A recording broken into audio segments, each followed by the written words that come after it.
안녕하십니까. 2019년 12월 22일 발자국TV의 진영수입니다. 오늘은 중풍이 가져다 준 선물에 대해서 이야기할까 합니다. 제가 1997년 7월 17일 아침 3시경 제가 의식을 잃었던 것 같습니다.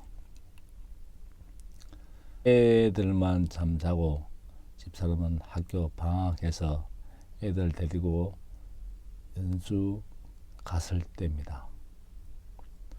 지금도 그렇지만은 그때도 저는 아침에 일어나서 운동을 꾸준히 했는 것 같습니다. 집사람이 전화해도 전화를 받지 않으니까 부대에 전화해서 저희 집에 가보라고 이야기했는 것 같습니다. 집에 오니 문이 잠겼으니까 아파트 관리실에서 비상키를 열고 저희 집에 도착하니 제가 토하고 의식이 없는 상태였다고 합니다. 지금 이 방송이 혹시 되면 공성은 후배님께 진짜 감사함을 전합니다. 그 후배가 저를 업고 병원으로 갔다고 합니다. 그래서 제가 느낀 거는 뇌질환이다 보니까 먼저 신호를 몸에 보내오는데 저는 그걸 무시했고 환경과 그날 자기 컨디션 조건이 갖춰지면 병은 언제든지 찾아올 수 있습니다.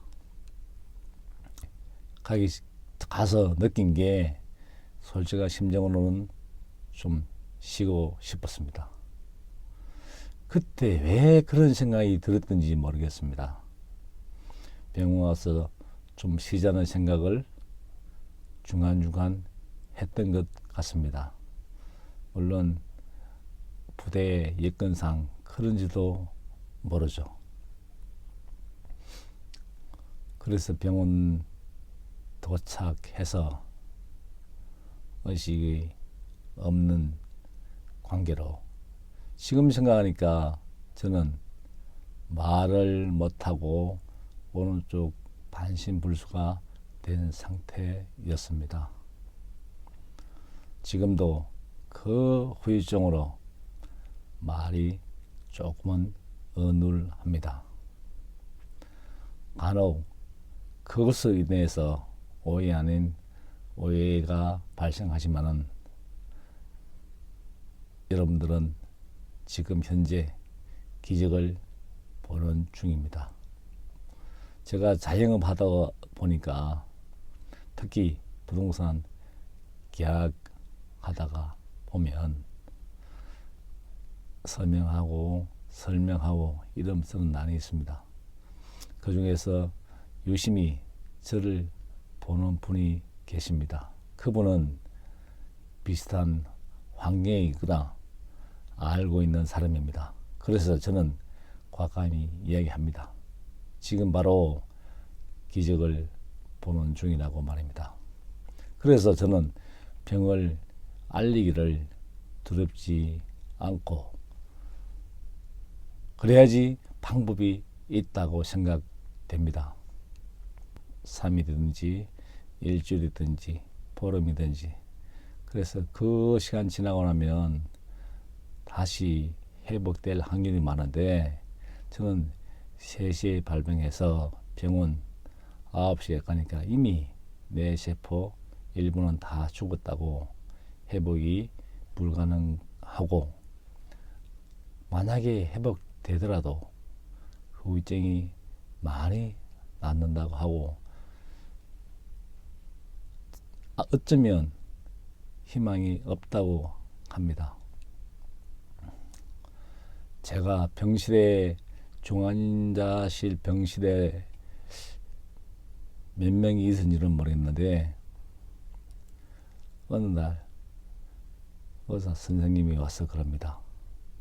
준비하라고 저는 제한테 하는 줄 알았습니다. 병실에서는 연세에 드신 분도 있고 제보다 어린 분도 있기 때문에 그분한테 한 건지 아니면 저한테 한 건지 모르겠지만 제 의식 속에는 꼭 저한테 하는 말로 들렸습니다. 그때 저는 엄청나게 충격을 받고 살고 싶었습니다. 왜냐하면 쉬러 왔는데 병원에서 왔는데 지금 영월 시민은 죽은 거나 똑같지 않습니까? 그때 제가 눈에서 주르륵 눈물이 흐르는 걸 본능적으로 알겠더라고요. 그래, 살리면 살자. 살리면 움직이자. 그때서 저는 손가락부터 움직이기 시작했습니다. 전혀 제 의식은 있는데 전혀 감각기관에 전혀 전달이 안 되는 그 고통. 어쩌면 차라리 암이라고 하면 자기 의식과 의지대로 무엇을 정리할 수 있습니다. 암보다 저는 더 무서운 게 중풍이라고 생각을 합니다. 왜냐하면 중풍은 내 의식은 살아있는데 내 육신이 내 의지대로 하지 못하기 때문에 엄청난 고통이 따르고 주변에도 엄청난 고통을 주기 때문입니다. 그래서 병원에 혹시 병문안 가시더라도 환자들을 개개인마다 다 다르겠지만은 그 중에 의식이 있는 환자가 있습니다. 말 조심해야 됩니다. 항상 말은 긍정적이고 희망적인 말을 해야 됩니다. 그 환자분이 다시 삶을 지속하느냐 하지 못하느냐 말 한마디가 엄청 중요하기 때문입니다. 그래서 저는 눈물의 종류도 가지각색이지 않습니까? 좋아서도 울고 슬퍼서도 울고 후회하서도 울고 참회의 눈물도 있고 저는 후회의 눈물인 것 같습니다. 그래, 다시 살려주기만 하면 내 쓰임새에 있게 다시 한번 세상을 살겠노라고. 그때부터 감각기관을 동원해서 움직이고 그래서 저는 남들이 다 잘 때 중환시에 나와서 일반 병실에서 있을 때도 제 혼자 몰래 병원 복도에 보면 환자들 짚으라고 손잡이가 되어 있지 않습니까? 그 손잡이 잡고 다리를 질질 끌면서 걸었습니다. 지금 생각하니까 제가 추억 여행을 따라서 그 병원 병실 복도를 가니까 제 걸음으로 1분도 안 된 거리를 저는 3시간, 4시간 걸려서 걸었습니다. 그때는 병원도 새벽 인력이라 간호사분들도 졸고 있고 때로는 안 보이기 때문에 가능했습니다. 그때 병실에 들어오면 침대 밑에서 새우잠을 자는 아내를 보았습니다. 말은 안 했지만은 이 아내한테 다시는 병원 신세 하는데 뒷바라지 안 하게 다짐을 했습니다. 그날 이후 제가 걷고 그날 희망이 없다는 그 소리에 집사람이 저희 집에 연락을 했는 것 같습니다.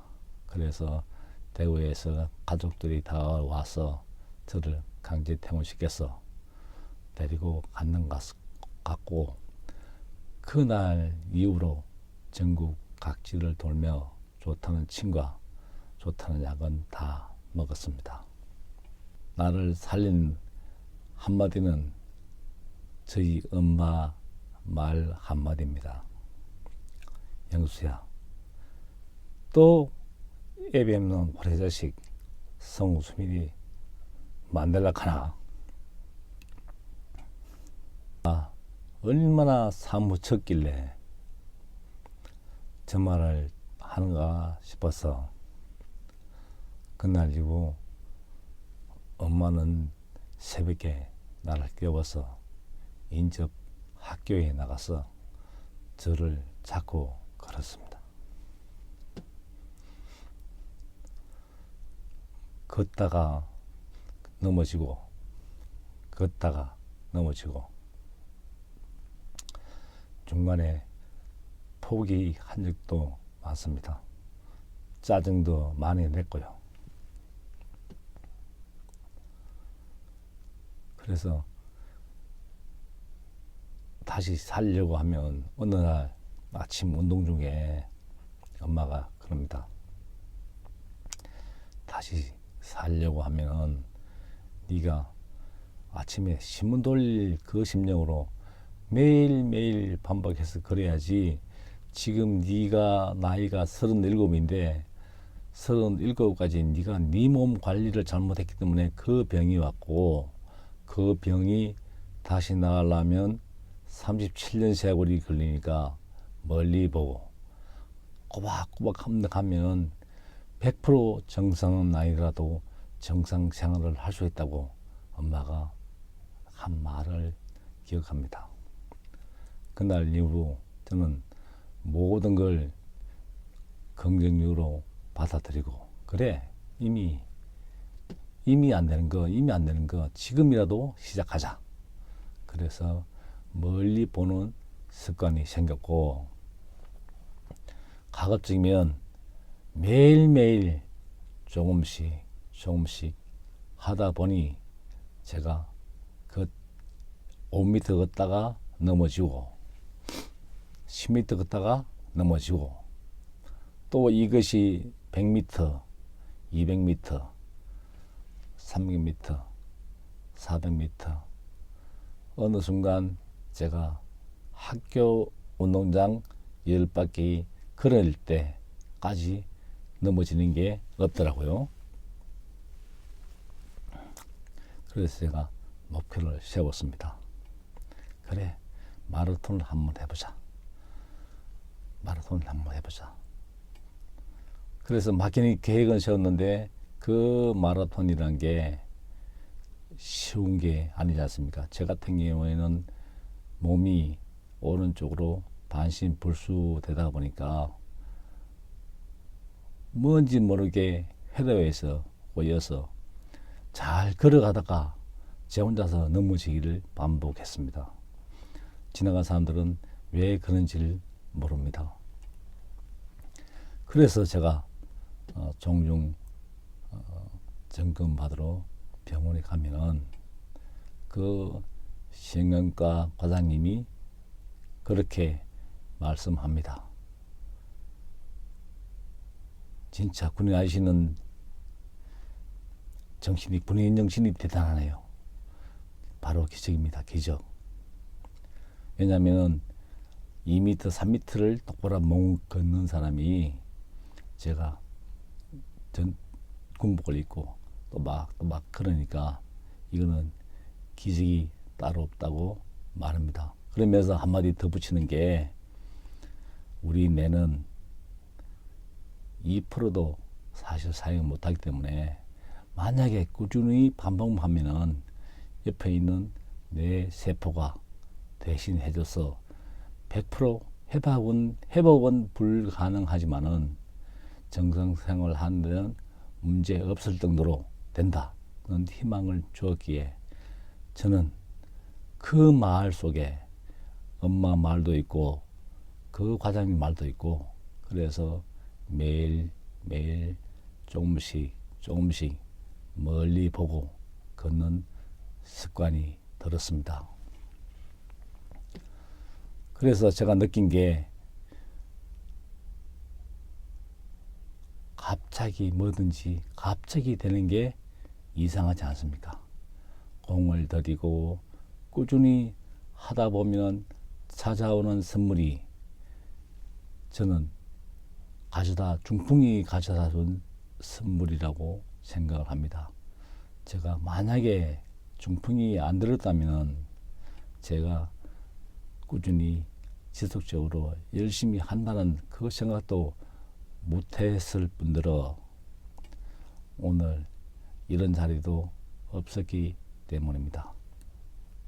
혹시 이 방송을 보시는 중풍을 앓고 계시는 분이 계시다 그러면 본인 의지만 있으면 100% 회복은 어렵더라도 정상 생활 가능하기에 매일매일 움직이고 걸으십시오. 제가 마라톤 그 5m, 10m 가서 넘어지는 그 몸 상태로서 마라톤 풀코스에 완주해서 마라톤에서 3시간 45분이라는 기록을 가지고 있습니다. 여러분도 할 수 있습니다. 열심히 도전해서 그 극복기를 다시 한번 이야기해주면 이 병을 앓고 있는 모든 분들이 희망을 가질 것 같습니다. 여러분은 힘내시고 할 수 있습니다.